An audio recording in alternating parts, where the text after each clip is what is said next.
hommes avec une formation douteuse où nous manquons d'intelligence et de sagesse. Beaucoup de choses, hein? Je vous laisserai commenter ça après. Alors, si vous ajoutez maintenant les barrages de Katende en construction, sa potentialité, éternellement en construction, ce n'est jamais terminé. Les barrages de Kakobola, éternellement en construction, jamais terminé, mais le potentiel est là. Nzilo, vous ajoutez Ruzizi, vous ajoutez Tchoko, vous ajoutez Mwadi Moucha, vous ajoutez Zongo, vous ajoutez Mongala, vous ajoutez Zongo ici à côté, Mobaï Bongo à l'Équateur, et beaucoup d'autres. Je peux vous en citer dans chaque province. Est-ce qu'il y a une province qu'on a oubliée? Vous voyez que dans chaque province, il y a quelque chose, non? Donc nous arrivons à une potentialité, quand on additionne plus que ce que je vais vous dire, nous arrivons à 100 000 mégawatts. Ok? Qu'est-ce que vous voulez encore que Dieu vous donne? Les derniers défis de l'humanité, avec la montée de la Chine, montée fulgurante de la Chine, industrialisation de la Chine, industrialisation de l'Inde, du Brésil et d'autres pays de l'Asie du Sud-Est, de l'Amérique latine. Qu'est-ce qui vous fait des soucis maintenant quand tous les pays s'industrialisent au même moment? Quel va être le grand problème?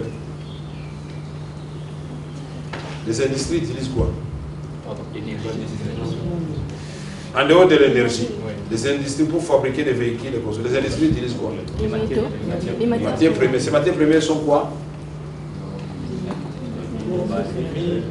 Ne pas là où tu vois, jeune homme. Toi, c'est toi qui seras leader. Lève-toi. Explique calmement. Donc, les entreprises utilisent des minéraux, par exemple. Nous avons le fer, le diamant, l'or, et tout ce qu'il y a dans les sous-sols congolais. Cobalt, cuivre, mais ces matières premières là-bas, si nous avons parlé pour le cas des chutes au niveau des barrages, nous avons parlé des énergies non polluantes et renouvelables. Est-ce que le cuivre est renouvelable? Non. Expliquez un peu à vos amis pourquoi il n'est pas renouvelable. Le cuivre n'est pas renouvelable parce que, comment je peux le dire, ce sont des histoires qui datent de longtemps, qui sont récoltées par exemple dans les sols. Oui. Alors après les avoir extraits, il n'y a pas par exemple des graines qu'on plante pour qu'on ait encore de cuivre. Donc après les avoir extraits, il n'y aura plus de cuivre dans les endroits là où c'est extrait. En d'autres termes, pour compléter, c'est-à-dire quand on a extrait, qu'est-ce qui se passe? Il y a épuisement. Non, non, doucement. Érosion, ça c'est après. Qu'est-ce qui se passe? Regardez, il faut être... Vous savez, vous êtes intelligente, mais vous vous bloquez vous-même. Pourquoi? Parce que vous avez honte de donner votre réponse. Et pourtant, quand je lis dans vos yeux, vous avez la bonne réponse. Regardez, vous aviez 10 000 tonnes de cuivre, n'est-ce pas? La France a pris 1000 tonnes. La Russie a pris 1000 tonnes. La Chine, 1000 tonnes. Mais ce qu'ils ont pris là ne va plus venir. Cette opération-là fait quoi pour le total? Ça diminue, n'est-ce pas? Et quand ça diminue, qu'est-ce qu'ils font la section commerciale ici? Il n'y en a pas. Mais quand ça diminue, ça devient comment?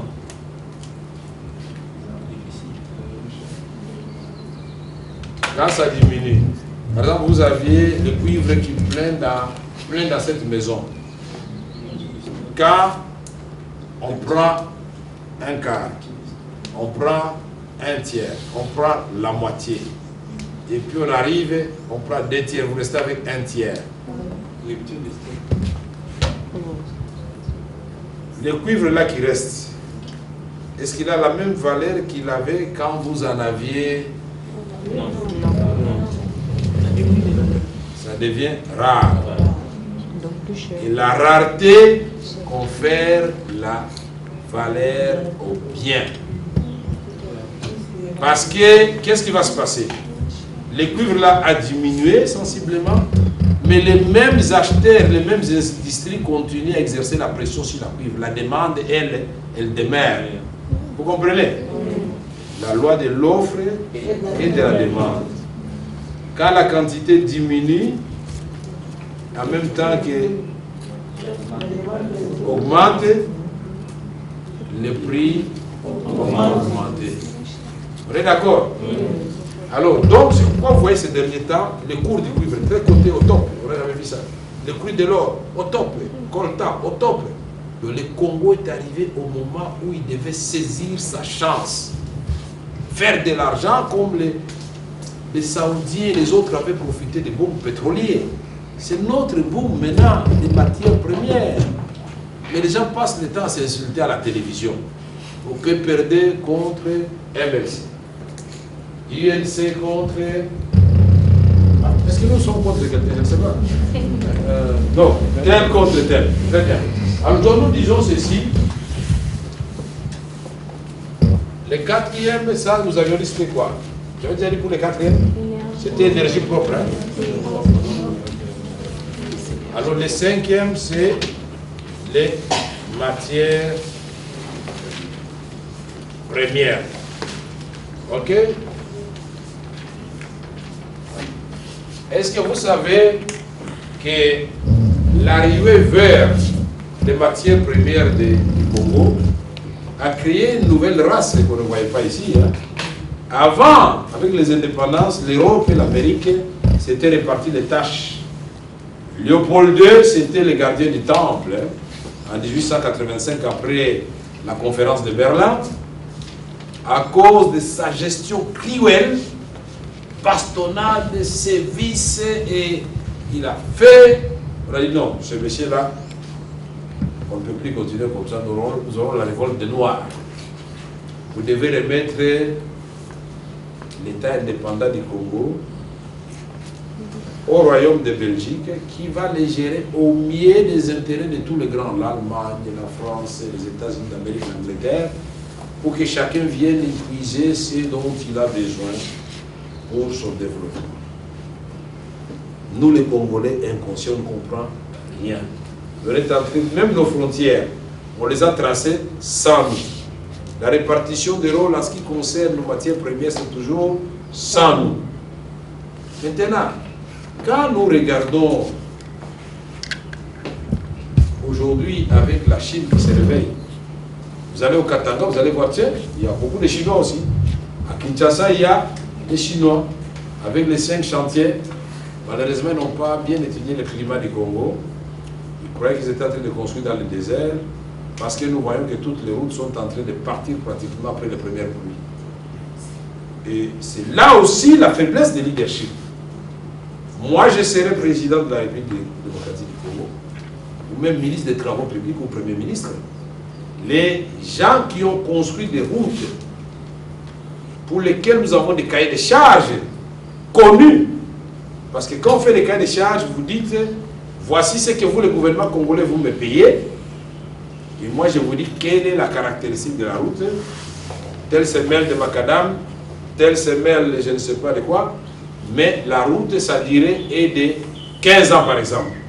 Mais si après 3 mois, l'avenue Prince de Liège devient impraticable, si après 3 mois, il pleut, vous ne savez plus entrer à GB, vous ne savez plus partir sur le boulevard Triomphal.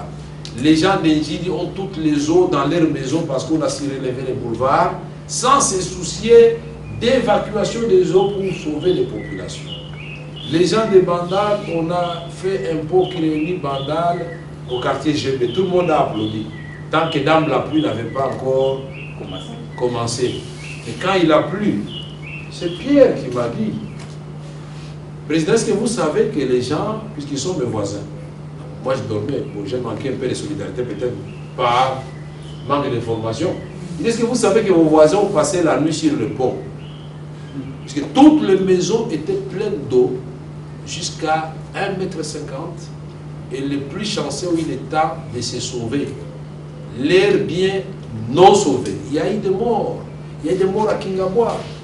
Il y a eu des morts, on nous a montré sur la rivière Kalamou.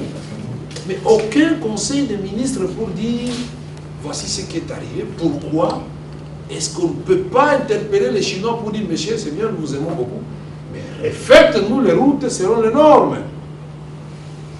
En Angola, ça a été fait. Ils avaient fait une route vers Benguela et ça a été mal fait. Dos Santos a dit non, vous me refaites cette route à vos frais. C'est ça un leadership. Nous devons préserver les intérêts supérieurs de la nation. Et donc, nous disons, ces matières premières-là, je voudrais vous donner une information. Quand on dit que le Congo, c'est le scandale géologique, ça signifie quoi? Ça signifie que nous sommes le pays qui a le plus de minéraux au monde. Vous connaissez le tableau de Mendeleev? Il a combien d'éléments le tableau de Mendeleev? Attends, madame, vous êtes élève. Alors, pour les élèves, le tableau de Mendeleev a combien d'éléments? 118.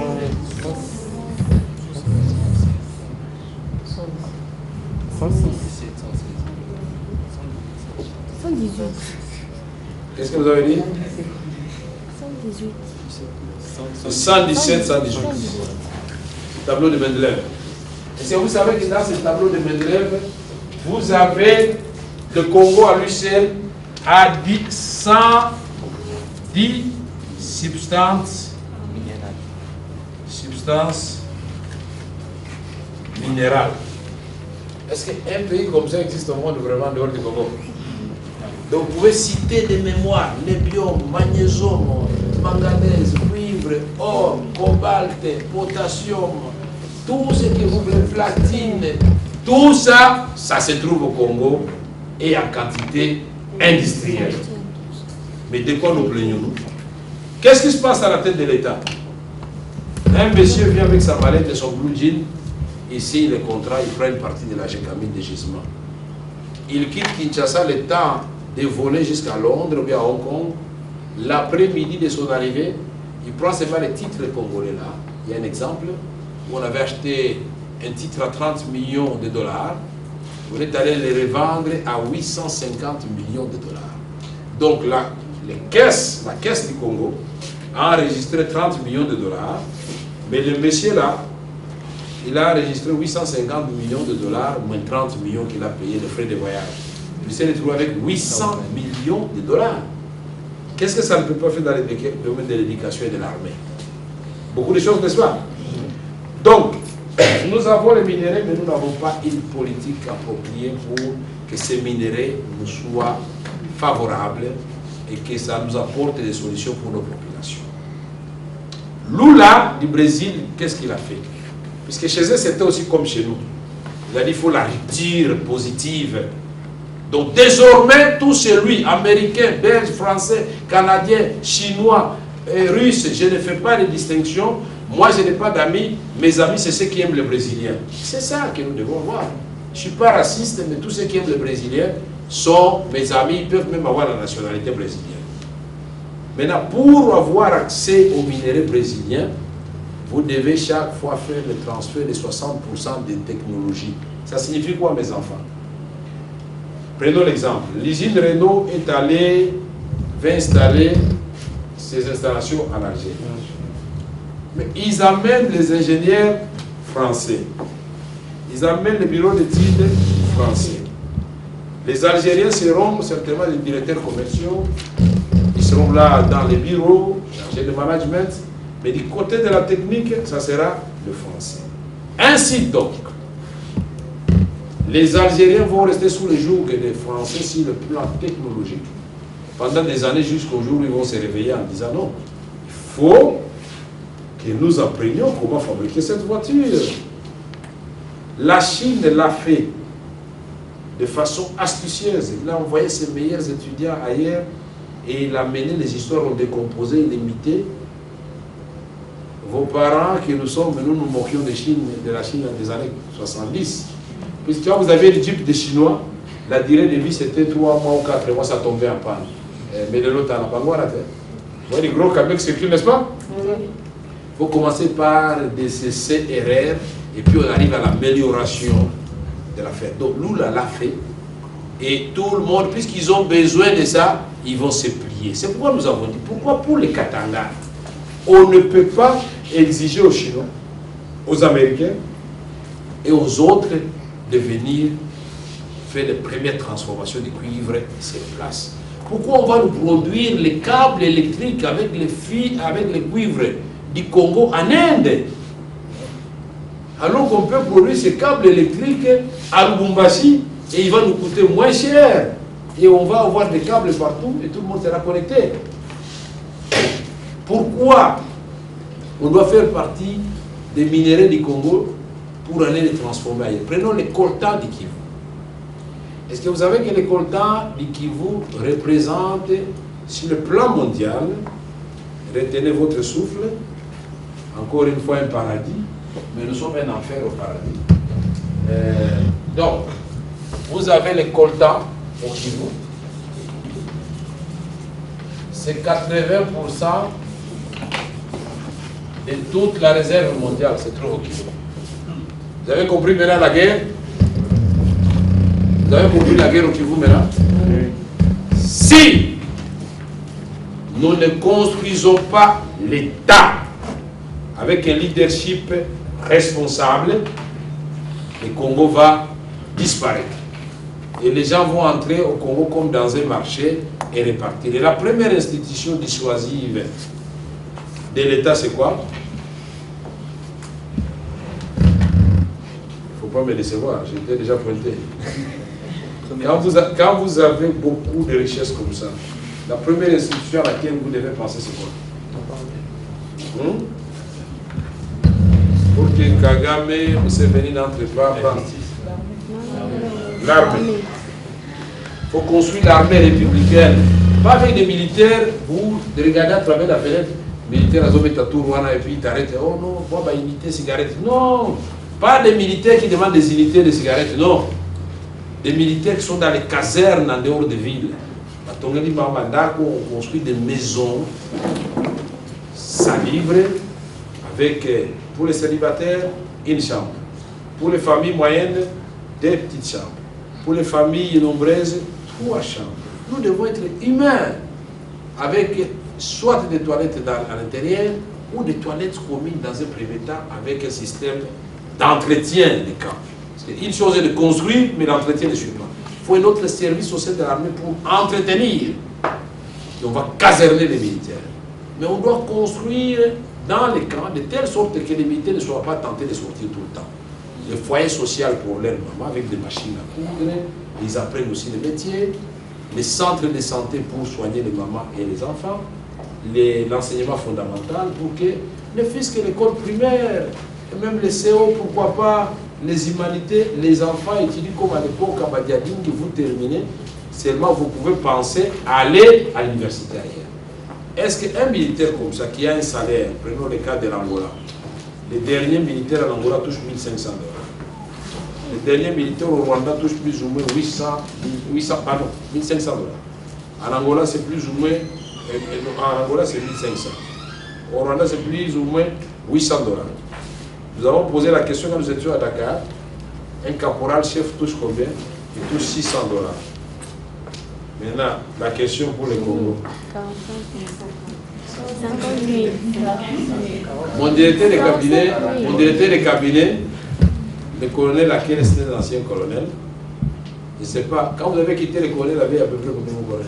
Le colonel? Ah, non. Le salaire. Autour de 40-50 $. Colonel fou. C'est le dernier grade avant d'accéder au grade général. C'est combien? C'est moins de 1/12e du salaire du caporal chef sénégalais. Ces militaires-là, vous pensez vraiment qu'il va combattre le M23? Il va mourir, il va se demander, je meurs pourquoi? Et on dit encore non, vous les jeunes, entrez dans l'armée. Mais la première question, est-ce que dans l'armée, il n'y a pas de jeunes? Mais l'armée était venue avec des catégories, ce sont des jeunes, non? Ils ont été traités comment et ils sont traités comment maintenant? Est-ce que la question de l'armée, c'est le vieillissement de ces cadres ou bien c'est le fonctionnement ou c'est le manque de politique tout simplement en matière de l'armée? Mais quand l'armée était en train de vieillir, est-ce qu'il y avait une politique pour dire tous les 5 ans on doit recruter et nous fixons un seuil, tout celui qui a 42 ans et quitte l'armée, il devient réserviste? Au Sénégal, on a trouvé ça. Quand vous totalisez 42 ans, vous devenez réserviste. Mais chez nous, le recrutement, quand on parle des jeunes, on parle déjà de 45 ans, de 50 ans qui doivent entrer en armée. C'est comme grave. Alors donc, nous disons, le grand problème que nous avons pour conclure à ces chapitres, et peut-être pour vous choquer encore davantage, il y a eu des études faites aux États-Unis d'Amérique. Je suis très content, c'est sorti maintenant dans une revue. Je le disais, une revue qui a sorti ça. Je le disais tout le temps, personne ne m'emboîtait les pas. Mais là, j'ai lu ça dans une revue du Sénégal et c'est sur Internet. Est-ce que vous savez que 10 minéraux du Congo, 10,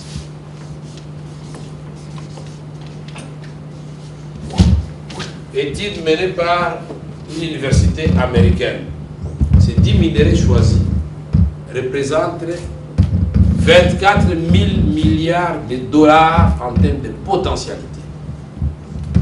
Ça signifie quoi pour vous donner une petite idée?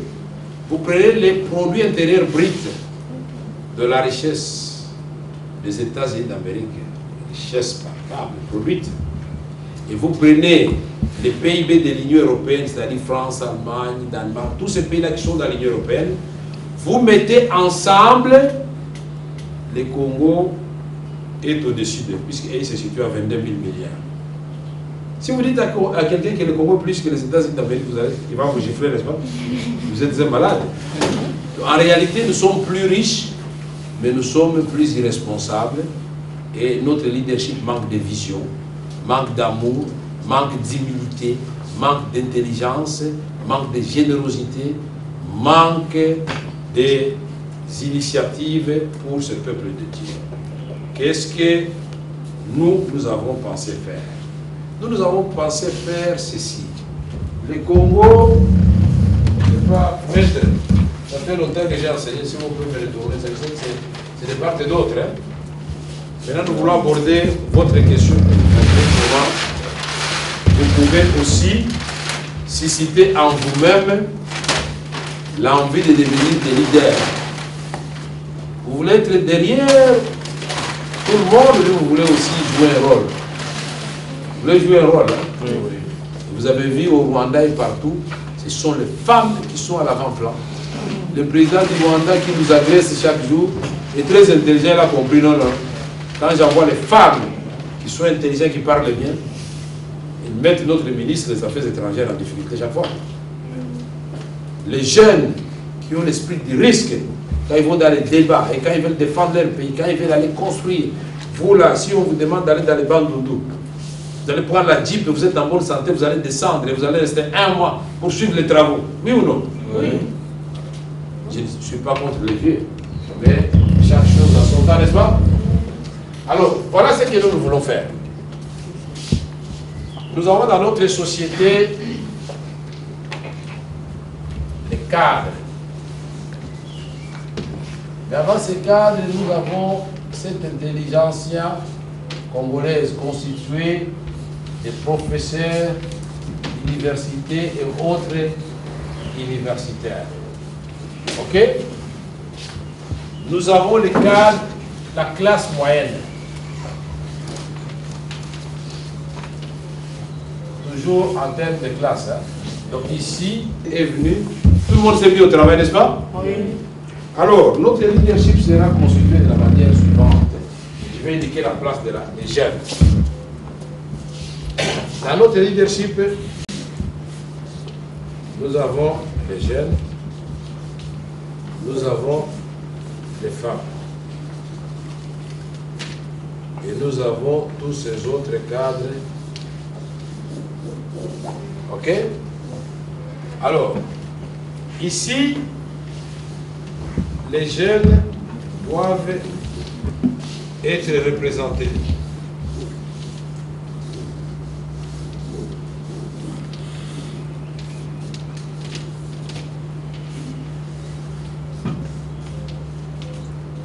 C'est pas un véhicule, hein? Bon. Les jeunes, nous avons deux catégories de jeunes. Même trois. Il y a des jeunes qui sont à l'école, n'est-ce pas? Difficilement à l'école. faut qu'on trouve les moyens de vous rendre la tâche facile pour que vous étudiez, puisque l'État, en vous aidant, l'État est en train d'investir en vous. Et on doit changer beaucoup de vos programmes pour que l'État sache quel type de cadre est en train de former à partir de la maternelle jusqu'à l'université. Pas chaque jour venir vous réciter les mêmes choses. Non, la tête à telle partie, c'est bien de savoir tout ça. Mais en dehors de ces cours-là, on doit vous initier à des cours, qu'est-ce que j'allais dire, des cours d'éducation personnelle en tant que responsable, des cours de responsabilisation. On doit commencer à vous en parler dès les bas âges. Vous étudiez, l'État investit en vous, c'est pour que vous sortiez un produit fini, capable d'aider l'État dans les domaines différents. Dans des pays sérieux, on fait la part des choses. On dit, nous aurons des jeunes. À partir d'ici, déjà, les professeurs peuvent vous... Quand on donne les notes, c'est le rôle du professeur.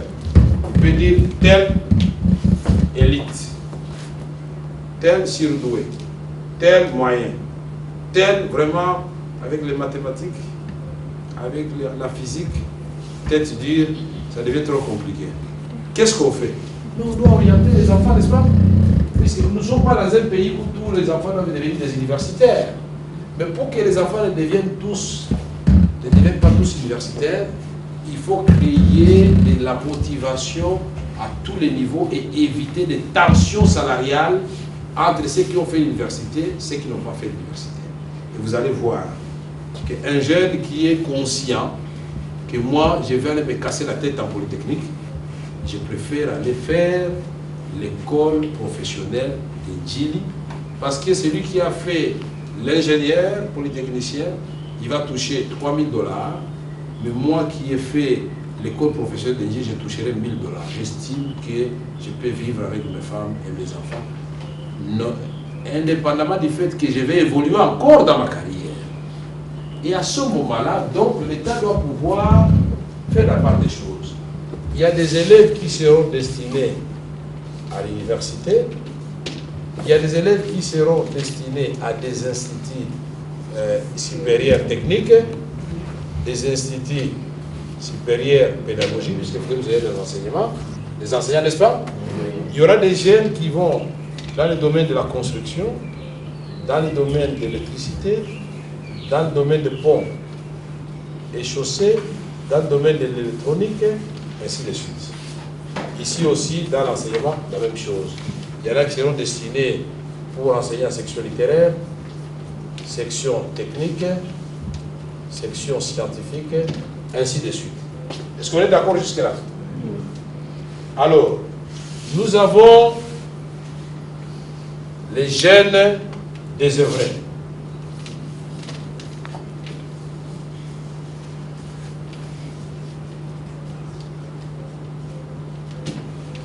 Ces jeunes désœuvrés, vous les appelez Koulouna, vous les appelez Chégué, n'est-ce pas? Ils n'ont pas voulu être Chégué.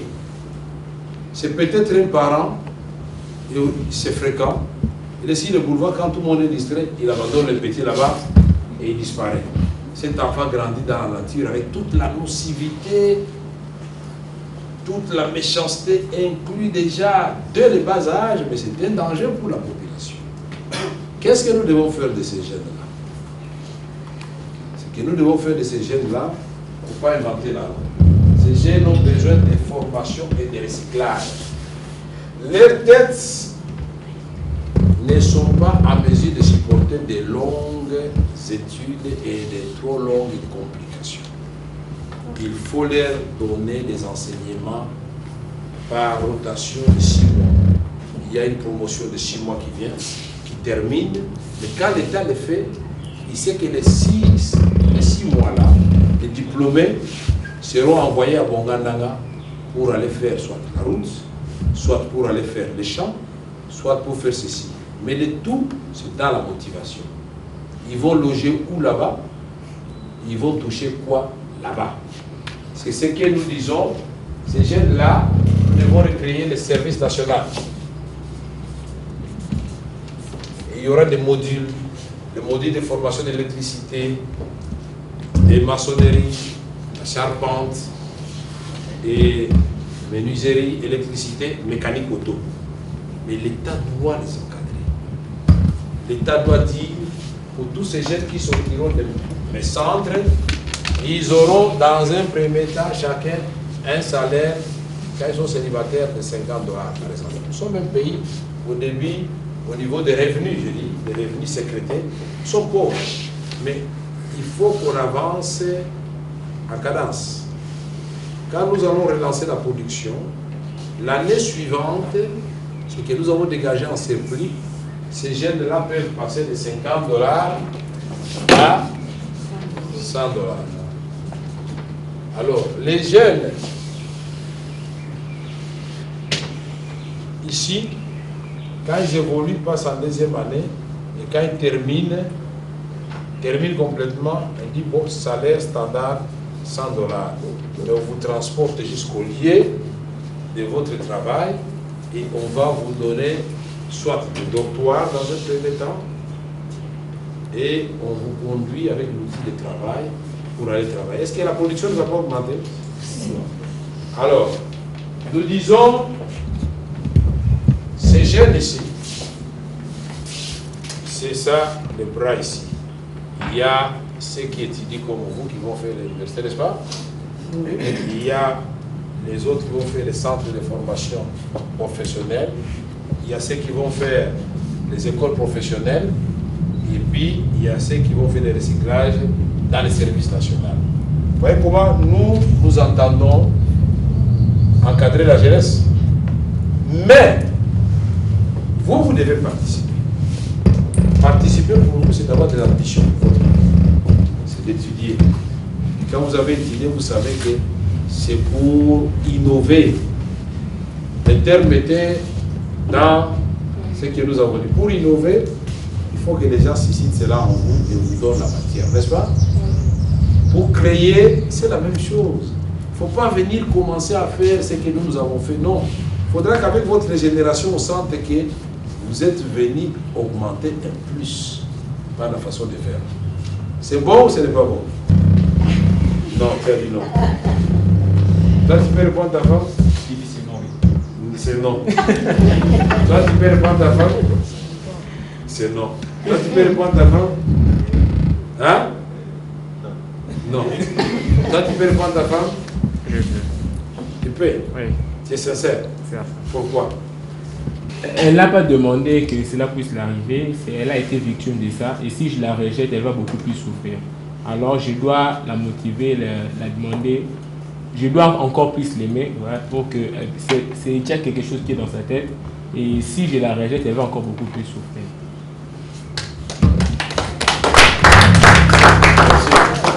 Toi, tu peux répondre à ta femme? Oui. Non, non, je ne suis pas ce qu'elle a dit. Hein. Tu es sincère? Oui. Pourquoi? Parce que c'est pas sa faute. C'est pas de sa faute. Très bien. Oui. Oui, pourquoi? Quand on aime avec tout le sens. Il ne faut pas la rejeter, il faut continuer à la consoler pour qu'elle puisse bénéficier encore de l'élément de vitalité. Et toi? Non. Et toi? Non. Donc sur 1, 2, 3, 4, 5, 6, 7, le professeur écrit, nous savons ce qu'ils vont dire non. 9, 10, 11, 12, 13, 4 s'il vous plaît. Qui n'a pas répondu? Ah, vous allez répondre? Non. Si on viole votre femme contre son consentement, vous allez la reprendre? Si. Ok, si 14, 5 on dit oui, et 9 on dit non. Vous voyez les drames que subissent les femmes, n'est-ce pas? Oui. Alors, mademoiselle, un cadogo femme entre dans la maison et il viole votre mari. Vous, après, vous allez répondre à votre mari? Ce n'est pas de ta faute.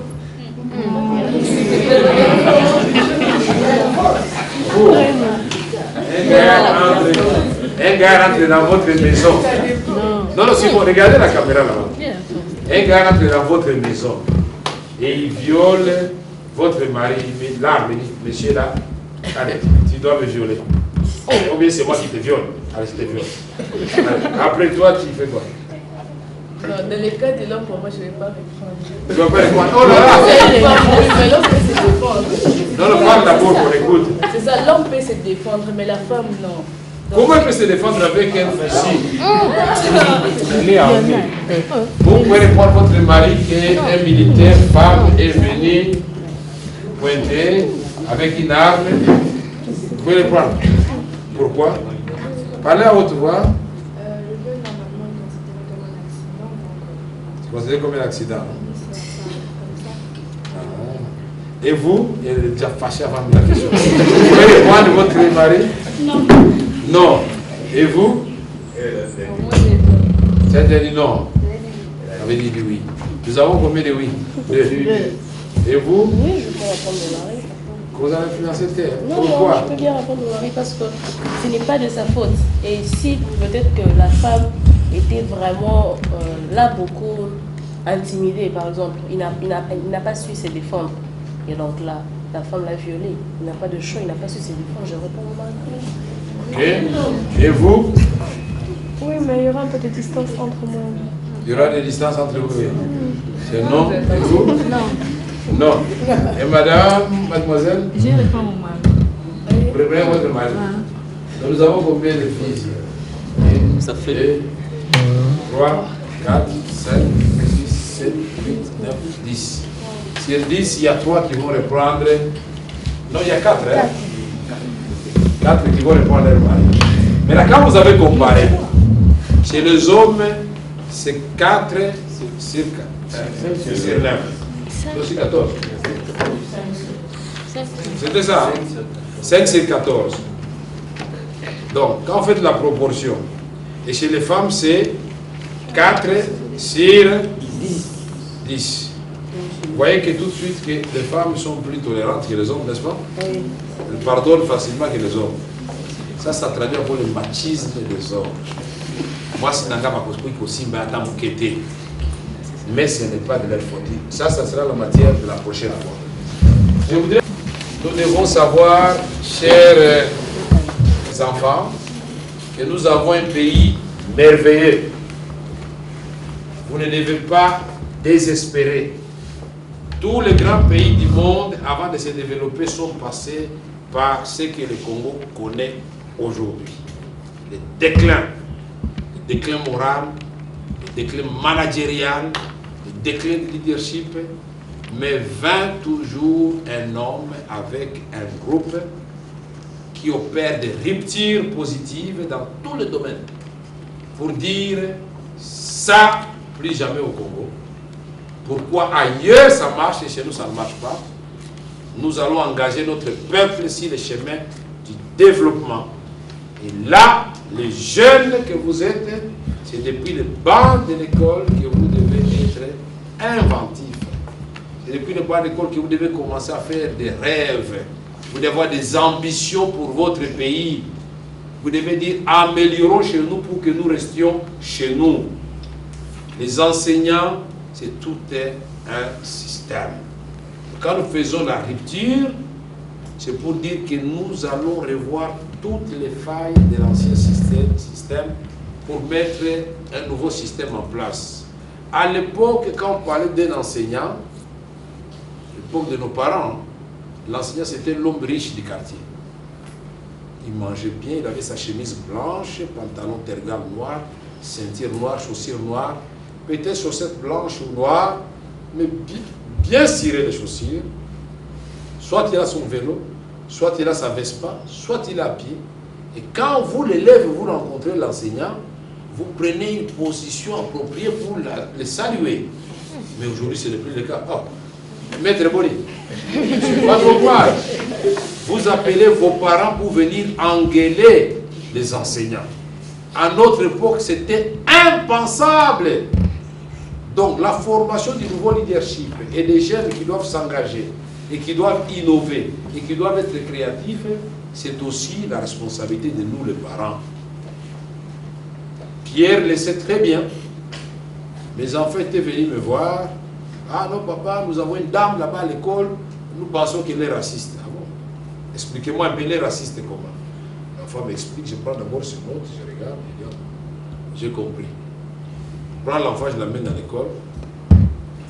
Après, j'ai dit, petit, vous voyez que c'est vous dérangez en classe avec votre téléphone portable. On vous arrache le téléphone portable.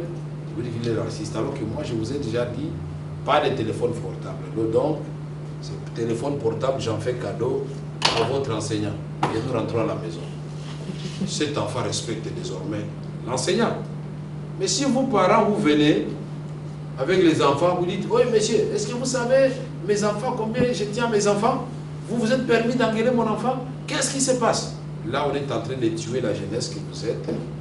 Et nous avons beaucoup de chances de ne pas avoir de leaders partout. Il faut vous assumer, n'allez pas pleurer chez vos parents.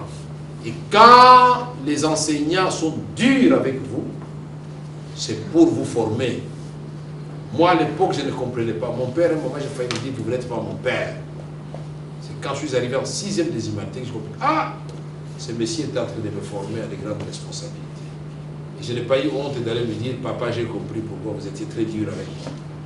Parmi vous, s'il y a des parents un peu coriaces comme mon père, allez dire qu'après avoir parlé avec M. Kamere, papa, nous avons compris que quand vous nous engueulez, c'est pour faire de nous des jeunes leaders. Je vous remercie.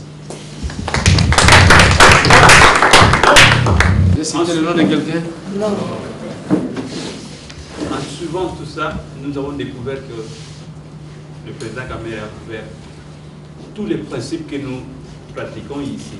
Les 5 principes, rapidement. Ursule, les 5 principes, c'est quoi? Croire en Dieu, croire en soi, s'instruire, faire l'environnement et l'action. N'est-ce pas? Oui. Leaders. Kamere, nous vous remercions de votre disponibilité. Comme vous êtes venu nous parler ici et nous pensons que ce n'est pas la dernière fois de venir et nous allons mettre en pratique ce que vous nous avez appris. Merci beaucoup. Mais qu'est-ce que vous avez retenu? D'abord, j'ai retenu beaucoup de choses sur mon pays et comment faire pour être un bon leader, parce que le leadership de la RDC, c'est ce qui fait défaut pour le développement de notre pays. Et c'est nous les leaders de demain. Et vous avez appris beaucoup de choses pour le développement de ces pays. Mais qui par manque, par exemple, de moyens, des terres arables, parce que ces terres sont devenues un peu un sujet de discussion ces derniers temps, qui ne savent vraiment pas évoluer dans leur domaine, ces domaines qui les leur chers et autres. Qu'est-ce que vous pensez pour ces jeunes-là et quelle action, hormis cette insertion de ces jeunes qui sont de la basse classe et des étudiants, quelle autre action vous pensez mener par rapport à ces jeunes-là? La forêt équatoriale, le Brésil bénéficie de sa forêt. En tant que leader plus jeune, qu'est-ce que nous devons faire, ou vous, quand vous êtes leader, qu'est-ce que vous devez faire pour que le Congo puisse bénéficier de sa forêt un jour? Pour les minéraux, les gens sont plus basés sur le coltan et pourtant il y en a d'autres qui sont aussi plus importants. Et pourquoi pas créer des industries de transformation pour les autres pour apporter de l'argent à l'économie du pays? Merci pour la parole. Je commencerai par me présenter. Je suis Freddy Ngoma, membre du staff de la Fondation. Je suis travailleur social et particulièrement je suis spécialiste en éducation des adultes. Mais ma petite préoccupation, c'est par rapport aux minéraux que nous produisons. Étant économiste de formation, pourquoi on ne publie pas au journal officiel ce que nous produisons comme pétrole, comme cuivre, et on ne retrouve rien sur le budget national? Alors par rapport à votre expérience, surtout j'insiste bien comme économiste et scientifique, comment on peut arriver à expliquer un peu cette situation? Parce que le peu que nous produisons n'existe presque pas sur le budget national. Et à votre avis, qu'est-ce qu'on peut faire? Parce que avant que vous nous quittiez le Parlement, j'ai bien voulu rencontrer, je pense, un député, un élu de Mwanda, à qui j'avais l'envie de poser une question sur la production du pétrole, combien de barils que nous produisons et comment on peut peut-être penser, changer pour faire mieux. Merci beaucoup. La première question, c'était la question de Gladys. Et la deuxième, c'était celle sur la forêt. La forêt équatoriale, oui. Comment? Et Dieu merci sur la forêt équatoriale. Dieu merci. Dieu merci. Et la troisième? C'est les minéraux. Les minéraux, pourquoi ne pas créer Ketia. une industrie de transformation? Ketia. Et la quatrième? C'est sur la publication de Freddy Ngoma. Ok. Sur ce que l'on... Merci beaucoup, Gladys. Non, je n'ai pas que les activités à Mongata. Il y a des activités à Kassagoulou, au bord du fleuve là-bas. Je suis allé, j'ai tracé la route jusqu'au fleuve. Et j'avais dit à mes collaborateurs, quand je vais tracer cette route et quand je vais arriver, d'autres vont suivre. Ça va avoir un effet induit. J'ai là-bas 500 hectares. J'ai sollicité le crédit au niveau des fonds de promotion de l'industrie. Je n'ai pas reçu une réponse satisfaisante malgré toutes les garanties que j'ai données. Mais malgré ça, j'avais déjà fait deux saisons culturelles de maïs. Qu'est-ce qu'on avait fait là-bas? On avait construit des tentes avec des bâches de HCR. J'avais mes 2 camions. Je suis allé à Banzangoungou, j'ai fait une semaine de sensibilisation pour expliquer aux jeunes de Banzangoungou, au lieu de passer votre temps à voler ici à la maison, nous pouvons avoir un centre pilote et en même temps vous constituer une main d'œuvre. Je vais vous loger, nous allons vous donner un repas, mais vous devez vous réveiller à 5 heures pour vous reconditionner. On fait un peu de sport ensemble et puis vous travaillez. À la récolte, nous allons partager la récolte. Ces jeunes de Banzangoungou, nous étions partis avec 250 jeunes. Dans une agglomération comme Banzangoungou, dites-vous bien, qu'il ne reste plus rien comme jeunes en train de tourner en rond. Ça marchait très bien, mais ça c'était avec une mise initiale de moi-même. Je pensais que ça pouvait intéresser l'Union européenne, ça pouvait intéresser notre propre gouvernement pour la continuité de l'action. Ce n'est pas facile de nourrir 250 personnes chaque jour, ce n'est pas facile de les loger, mais les jeunes gens ont fait un travail appréciable. Je vous amènerai des photos de ces jeunes, je vous amènerai les photos de maïs quand c'était vraiment à maturité. Et quand j'avais des problèmes de maux de tête, il suffisait d'aller là-bas. Quand je regarde le maïs qui se perdent à perte de vue, j'ai rentré à la maison de bonne humeur, puisque je me dis, j'ai créé quelque chose qui va aider. Et rassurez-vous, j'ai vendu seulement le 1/5 de la récolte. Tout le reste, j'ai dit, je vais faire un bénéfice social. C'est-à-dire, les mamans des villages à côté, avec leurs enfants qui ont travaillé, chacun a eu droit à une quantité de maïs. J'ai fait Mongata. Mongata, j'ai fait 150 hectares de maïs. La première récolte, avec 18 villages environnants. Et ces jeunes gens, on les forme en même temps. Comment faire les sarclages, comment faire les sillons, comment faire ceci. Ils apprennent eux-mêmes. Et là, nous avons décidé à la fin, j'ai dit à Pierre, je ne vends pas, je vais vendre peut-être une petite quantité. J'ai pris une quantité pour aller interroger les catholiques. Je ne dis pas où j'ai été déposé ça par souci d'anonymat. Et puis, quand on donne, il ne faut pas trop faire de publicité. Mais la première récolte, j'ai destiné aux femmes veuves, aux mamans catholiques et aux orphelins. Mes camions ont débarqué là-bas. Et tous les évêques étaient étonnés. Ils disent, comment nous n'allons pas acheter? Ils disent non. Je suis venu donner aux femmes que vous encadrez et aux orphelins parce que je sais que vous allez faire arriver ça, vous n'allez pas détourner. Nous avons exploité le manioc, 200 hectares. Je vais vous montrer les photos de mon manioc. On n'a jamais vu un manioc comme ça au Congo. C'est un miracle de Dieu, quand on veut, on peut. Et j'ai récolté un peu, suffisamment peu pour entrer dans mes frais. Alors, les manioc ici, mon cher Gladys, je me suis dit, je suis président de l'Assemblée nationale. Je ne suis pas un grand nécessité. Tout ce que nous faisons, soit c'est pour vendre, vous avez les gains financiers, n'est-ce pas? Soit pour trouver un moyen de distribution à travers les pauvres, et vous avez un bénéfice social. Puisque quand les gens sont bien, vous n'avez pas l'argent, mais vous avez la satisfaction d'avoir aidé. Allez à Mongata. Ça, je vous autorise, je peux même vous payer les transports. Allez demander bilanga ya kamere wana. A récolter qui bonne habité. Ayaki ya olobimba maman bomi organiser boya kuza babanyoke bokende koteka. Tu es déjà arrivé et tu as vu comment les gens récoltaient le manioc. Il dit à ses mamans nalingi koyo kate lobi o bozali suba bola zwa manioc kende yo moko bandasiko commerce na yo bien bilanga na yo moko. Nous avons une petite ferme à Kinsuka où j'élève le porc. Je suis débordé parce que la parcelle est petite. Le porc que vous mangez de temps en temps chez Pelou Store vient de chez moi. Ce n'est pas trop compliqué. Vous prenez seulement une truie. Une truie, c'est quoi? Femelle, la femelle de porc. Et un verra, c'est le mâle. Vous les prenez, mais il faut éviter la consanguinité. Oui. 3 mois après, vous pouvez avoir 6. Mais tant que vous voyez après, vous avez 12.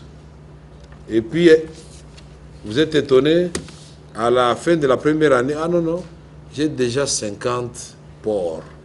Et là, vous allez chercher un autre couple, vous ajoutez. Pierre, après 2 ans, nous étions arrivés à combien? Vous avez mis 6 couples. Non, on avait débordé les deux, puisqu'on devait chaque fois abattre pour amener chez Pelou Store. Il n'y avait pas d'espace. J'ai commencé quand j'ai quitté l'Assemblée nationale, donc en 2009. Mais aujourd'hui, quand je regarde dans les répertoires de mon cahier, j'ai déjà produit plus de 2000 porcs. Ah, vous verrez quand même, Azaka bonne mine, mais il y a porc. Et donc, je voudrais aussi dire que nous avions un centre BAD pour former les cadres comme vous. Vous voulez vous lancer dans le projet d'élevage, vous venez là-bas, on vous forme. Vous voulez vous lancer dans le projet agricole, on vous forme. Et au moment où je vous parle, je suis en train de construire un centre de formation agro-pastoral, mais seulement nous sommes bloqués par le financement. Mais j'ai déjà fait jusqu'au Lento. Ça tellement terné, mais que les arbres commencent à pousser à l'intérieur. Mais j'ai tout un terrain de 10 hectares là où j'avais mis mes ananas. J'ai voulu démontrer qu'on peut produire des ananas et faire du jus d'ananas ici à Kinshasa. Au Kivu, je suis allé dans les hauteurs de Mouloumemounene. On n'avait pas encore fini avec là. Oui, j'ai une gilet brasserie. Non, non, d'abord là avec le terrain que vous aviez acheté et mis à la disposition de dames. Ah oui, de maman. En Célé, oui. Quand on fait le bien, on oublie souvent. En Célé, j'avais acheté un terrain de 10 hectares et j'ai mis à la disposition de toutes les mamans de tous les petits villages autour de ma maison. Et j'ai donné à chacun un petit lopin où il doit produire et je lui donne un crédit de $100. Si vous solisez $100 d'Endembi, vous avez un bénéfice de $50. Et ces mamans ont construit des petits centres de santé et elles ont payé les minéraux de leurs enfants la première année, la deuxième année, jusqu'au moment où un homme invisible est venu pour dire non, président Osomba qui terrain Nangaï. Donc nous sommes entrés en conflit avec ces messieurs-là. Il n'a pas de papier.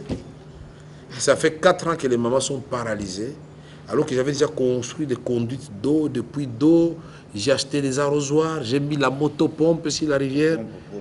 Les mamans là étaient devenues... Moi, quand j'arrive là-bas en Célé, il faudra un jour que vous m'accompagniez pour voir comment ces mamans-là mènent. En Célé, quand j'étais président de l'Assemblée nationale, j'ai voulu mettre du courant chez moi, mais j'ai eu honte. J'ai dit non, non, non, non. Je vais mettre seulement du courant chez moi et tous les villages dans le noir. Et aujourd'hui, quand vous arrivez dans les virages de chez moi là-bas, à Kindobo là-bas, vous voyez qu'il y a du courant.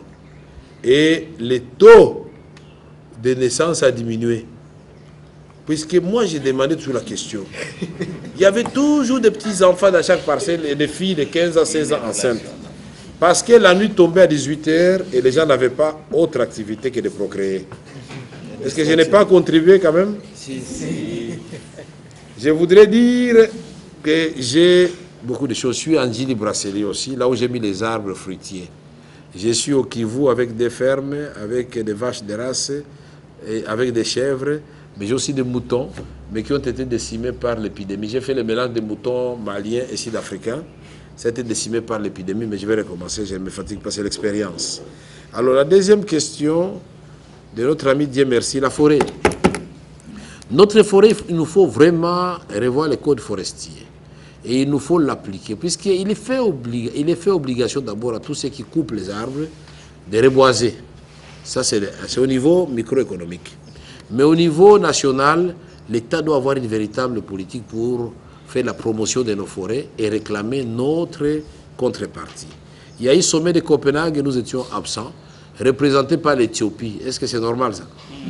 Et donc, voilà ce que nous pouvons faire. Pour les minéraux, coltan a dit coltan et tout. Non, le coltan, Ketia, il est très important. Le coltan intervient dans la fabrication de l'avion Boeing à plus de 40%. Coltan du Kivu. Le Kivu a 80% des gisements. L'Afghanistan 10, le Brésil 5, et je ne sais plus quel autre pays là, 5. Alors vous comprenez qu'on ne nous laissera pas tranquille si nous ne mettons pas en place l'État et nous nous organisons. Mais regardez, le coltan du Kivu transite par le Rwanda. Et c'est le président du Rwanda qui était invité à l'usine Boeing pour aller visiter Boeing. Comme vous nous fournissez le coltan, venez visiter notre usine. Et aujourd'hui, le Rwanda a plus de 5 Boeing 9, dernière catégorie, compris les 777, 777. L'équivalent de A304, capable de transporter 550 personnes. Le Rwanda et le Congo, le terrain d'Air Zaïre, on a vendu. Manque de vision, manque de leadership. Je suis d'accord avec vous qu'il faut la traçabilité des minéraux. Il faut construire les premières industries au Kivu pour transformer un peu le coltan, pour qu'il y ait valeur ajoutée et qu'il y ait création d'emplois. Et j'ai dit, si nous nous tournons vers les autres minéraux, nous devons appliquer la même politique qu'au Brésil. Les Katangais et les Congolais ne doivent pas regarder impuissants leur cuivre et cobalt partir et laisser la misère et les érosions derrière eux. Et ça, ce n'est pas leur faute. C'est nous, les leaders, qui devons changer et le peuple va suivre. Moi, je suis toujours étonné quand on dit la transformation des mentalités de la population. Commençons par la transformation des mentalités des dirigeants. Mzee Laurent Désiré Kabila est arrivé ici quand il a instauré la chicote. Nous tous on commencé à rouler normalement, même quand il n'y a pas de policiers de roulage. On avait peur parce qu'on sentait que l'État existe. Les Chègues commençaient à faire les policiers de roulage. Mais maintenant, c'est la jungle. Chacun prend son petit morceau. Vous êtes dans votre lit, vous vous réveillez, le lendemain matin, on a construit un kiosque devant votre maison. La parcelle où le petit dégagement qui servait de conduite des eaux de pluie, ah non, non, le cadastre m'a donné le papier, quelqu'un vient construire, il bloque tout le monde, toutes les eaux maintenant entrent dans les parcelles de tout le monde. On ne peut pas toucher à la personne parce qu'il y a un général, il y a un ministre derrière lui. Il nous faut, madame, un État de droit qui n'a pas de famille, qui n'a pas de frères, qui n'a pas de cousins, de copines et de ceci. Et il nous faut l'armée républicaine, il nous faut la police professionnelle, il nous faut la justice distributive, la même pour les riches et pour les pauvres. Il nous faut réhabiliter l'administration pour que quand vous alliez chercher un papier chez l'État, on ne vous demande pas de l'argent. Il nous faut une diplomatie de développement. Ça signifie que il ne faut plus envoyer les copines, les chauffeurs et les cousins comme ambassadeurs. Il faut envoyer les ambassadeurs de carrière qui vont vendre l'image des marques du Congo. Admettons, si j'étais ambassadeur et que je suis devant les Américains, j'explique tout ça. Vous pensez que 30% d'Américains ne voudront pas venir au Congo? Ils vous disent ça, c'est un paradis. Il must go there. Nous devons aller là-bas. C'est ça la diplomatie. Et pour terminer, nous devons combattre les anti-valeurs sur toutes les formes, en commençant par le numéro 1 de la République. On ne peut pas dire je vais punir tous les autres, mais moi je ne me punis pas. Non, si vous avez fait aussi des contrats léonais, vous devez comparaître. On a suivi Jacques Chirac, il a comparé, non? Maintenant c'est Sarkozy, non? Alors, les députés, on a suivi les sénateurs gabonais, on a levé l'immunité, non? Qui est de la mouvance présidentielle. Voilà ce que nous voulons au Congo. Quand un pauvre a un problème, il a raison, vous lui donnez raison.